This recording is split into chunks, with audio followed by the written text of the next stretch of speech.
As time passed, the words of Arkad continued to echo in the minds of the people of Babylon. Many who had listened to him began to reflect on their own lives. They realized that although they earned money regularly, they never seemed to feel secure. Worry about the future was always present. Seeing this, Arkad decided to gather a group of men who wished to learn more about wealth. They were merchants, craftsmen, and workers, all eager to understand the secret that had changed his life. When they came together, Arkad spoke to them with calm confidence. He told them that every fortune begins with a simple foundation. Without this foundation, no man can ever build lasting wealth. Then he asked them a question. How many of you save a part of all that you earn? The men exchanged uneasy glances.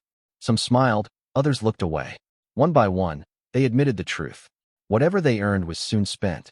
There was never anything left to keep. Arkad nodded gently. He explained that most people believe their earnings are too small to save. They tell themselves that saving will begin once they earn more. But this promise, Arkad said, is a dangerous illusion. As income increases, expenses grow as well. Comfort turns into habit, and habit quickly becomes necessity. No matter how much a man earns, he always finds a way to spend it. Thus, money passes through his hands without ever stopping. Arkad told them that wealth cannot grow where nothing is allowed to remain. Before money can work for a man, it must first be kept by him. Then Arkad revealed the rule that had guided him from poverty to abundance. A part of all you earn is yours to keep. This simple truth, he said, was the beginning of wisdom in matters of wealth. After Arkad spoke of keeping a part of all that one earns, the men remained silent. Some nodded thoughtfully, while others appeared troubled. One of the men finally spoke. He said that his earnings were modest, and his responsibilities many. After feeding his family and paying necessary expenses, he believed nothing could be spared. Arkad listened carefully, without judgment. He replied that this belief was common, yet dangerous. Many men, he explained, believe their income is too small to save, and so they save nothing. But by doing so, they train themselves to remain dependent on their next earning. Arkad reminded them that saving is not determined by the size of income, but by the strength of habit. He explained that when a man decides to keep a part of what he earns, his mind begins to work differently. He becomes more aware of his spending. He questions his desires. He learns to distinguish between what he needs and what he merely wants. Another man asked if this meant living in discomfort or denying life's pleasures. Arkad smiled gently. He said that wisdom does not demand suffering. It demands balance. A man may enjoy life, but he must not allow enjoyment to consume his future. Arkad explained that most men allow their expenses to rise as quickly as their earnings. What begins as comfort soon becomes habit, and habit quickly turns into necessity. Thus, no matter how much they earn, they remain trapped. He warned them that those who wait to save until they earn more will wait forever. The habit of saving must begin now, with what one already earns. Even a small portion saved consistently, Arkad said, builds control. Control builds confidence.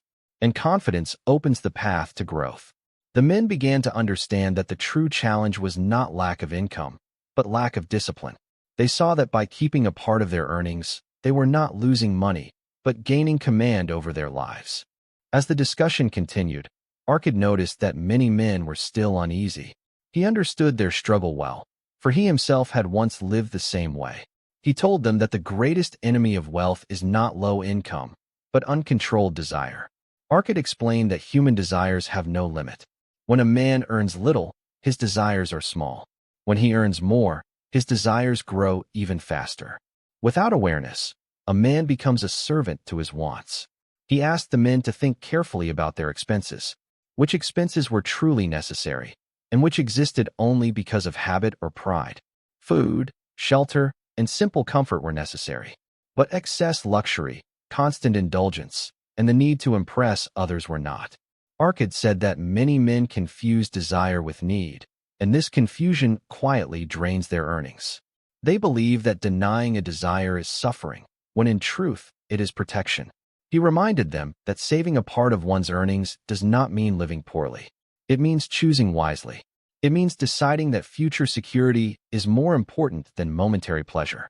One of the men admitted that whenever his income increased, his spending increased as well. What once felt like luxury had slowly become necessity. Arkad nodded.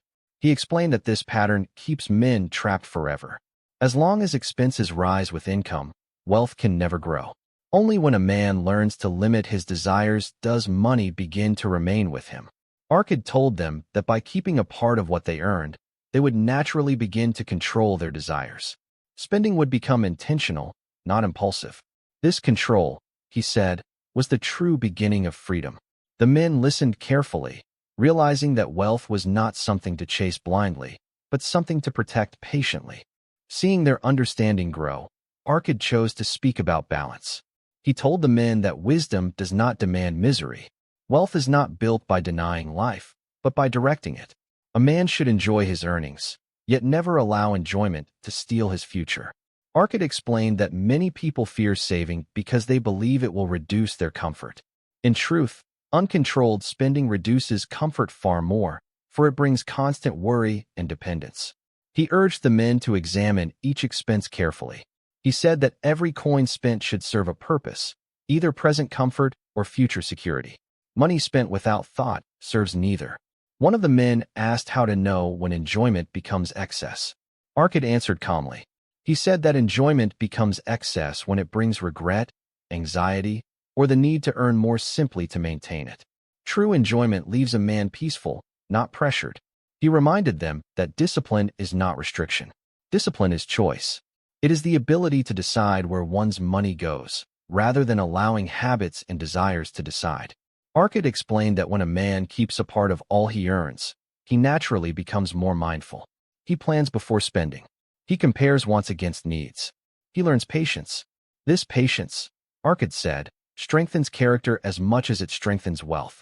The men began to see that money habits and life habits were deeply connected. A careless life produced careless spending. A disciplined life produced stability. By learning balance, Arkad told them, they were not only building wealth, but also shaping a calmer and more confident way of living. This understanding, he said, would protect them long after coins were earned and spent. Arkad could sense that the men were beginning to accept the lesson, yet he knew acceptance alone was not enough. He reminded them that wealth is not created by a single decision, but by a habit repeated over time. Many men, he said, begin with enthusiasm, only to abandon discipline when the excitement fades. Arkad warned them that inconsistency destroys progress more quietly than failure. A man who saves for a time and then stops soon returns to his old condition. He explained that saving a part of one's earnings must become as natural as earning itself. It must be practiced without struggle or hesitation. One of the men asked how long it would take before the effort began to feel rewarding. Arkad answered that the reward begins immediately, though it may not appear in coins. The moment a man keeps a part of what he earns, he gains peace of mind. He gains confidence in his future. This inner security, Arkad said, is the first visible sign of wealth. He told them that those who grow impatient often destroy what they are trying to build. Wealth grows slowly, like a tree from a seed. Those who dig it up to check its progress ensure it never matures. Arkad urged them to trust the process. Even small amounts, when protected and allowed to remain, gather strength over time. He reminded them that fortune favors patience. A man who respects time allows wealth to work quietly on his behalf. The men began to understand that saving was not a temporary effort, but a lifelong practice. It was not about sudden change, but steady commitment. By remaining consistent, Arkad said, they would soon discover that money no longer controlled them. Instead, they would begin to control their financial path with calm confidence. As Arkad finished his teaching, a quiet confidence filled the gathering. The men did not leave with excitement or bold promises. They left with clarity. For the first time, the path to wealth felt simple, not easy, but clear. They understood that this rule was not about sacrifice, but about self-respect. By keeping a part of all they earned, they were choosing stability over uncertainty. Arkad reminded them that this habit would test them at times. Temptations would arise, and desires would demand attention. But each time they chose discipline, they would strengthen their future. He told them that wealth is built first in the mind, then in the purse. A man who learns to control his spending learns to control his life. This, Arkad said, was the second great lesson of Babylon. Before money can multiply, it must first be saved. Before wealth can grow, discipline must be established. Those who learn to keep a part of all they earn take their first true step away from fear and toward freedom. As the men departed, they carried with them a habit that would quietly reshape their lives. They knew that their fortunes would no longer depend on chance, but on choice.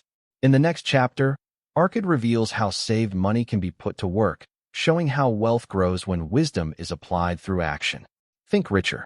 Live calmer. Supra.